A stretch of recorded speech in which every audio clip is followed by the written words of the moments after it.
Hello বন্ধুরা, আমি আজকে কাঁকরোলের একটা রেসিপি নিয়ে চলে এসেছি। এই হলো কাঁকরোল বন্ধুরা। এই কাঁকরোল তো আমরা অনেকভাবেই খেয়ে থাকি, আর এইটার ভাজাও আমরা করে খাই। তো আমরা সিম্পল এটা কেটে ভাজা করলে যেভাবে টেস্ট হয়, আর একটু মশলা দিয়ে ভাজা করলে তার দ্বিগুণ টেস্ট হয়ে যায়। তো কিভাবে এটা ভাজা করছি ওটাই আপনাদের দেখাচ্ছি।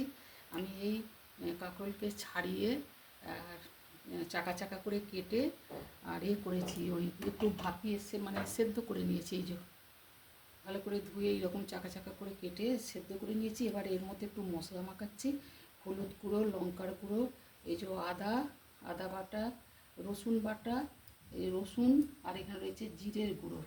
তো এইগুলো দিয়ে আমি এইগুলোকে একটু ভালো করে মাখিয়ে নেবো।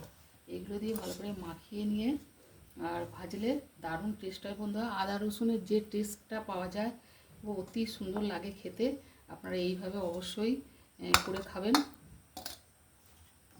আর যদি এতে একটু সর্ষে বাটা দিতে পারেন তো আরও ভালো টেস্ট হয়। তো আমার এই আঙুলটাতে একটু ব্যথা আছে বন্ধুরা, আমি বাটতে পারিনি, তাই জিরের গুঁড়ো দিয়ে করছি। তো এই যে তেল এখানে দিয়ে দিয়েছি, ছেড়ে দিচ্ছি। একটু মিহি করে বেটে নিলে ভালো হবে।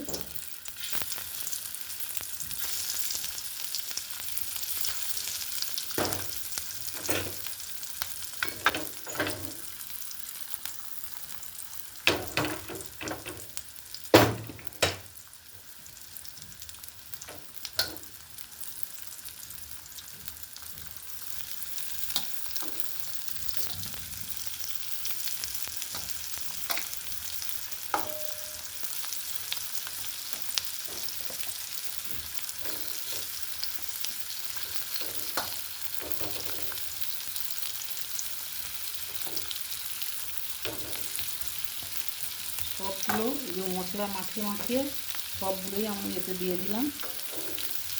এবার ভেজে নেবো এগুলো সবগুলো। এই যে ভাজা হয়ে গেছে, তুলে নিয়েছি।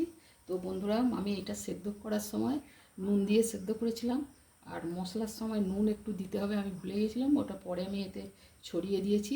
তো আপনারা মশলার সাথে একটু স্বাদ মতো আপনারা যেরকম প্রয়োজন হবে নুনটা দিয়ে নেবেন। তো এইভাবে এই দেখুন ভেজে নিয়েছি, দারুণ টেস্টি হয় বন্ধুরা এইভাবে ভাজলে। তো এই গরম গরম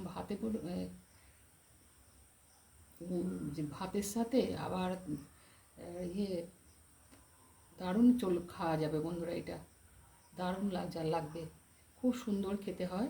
তো আপনারা এইভাবে অবশ্যই করে খাবেন। তো এই আদা আর রসুনের টেস্টটা খুব ভালোভাবে আসে, খুব ভালো লাগে ওই টেস্টটা। নিরামিষভাবেও করতে পারেন এটাকে। তো কেমন লাগলো অবশ্যই জানাবেন, ভালো লাগলে লাইক শেয়ার কমেন্ট করবেন। আজকের মতো রাখছি বন্ধুরা, আবার আসবো অন্য কোনো রেসিপি নিয়ে। জয় গুরু, জয় মাতারা।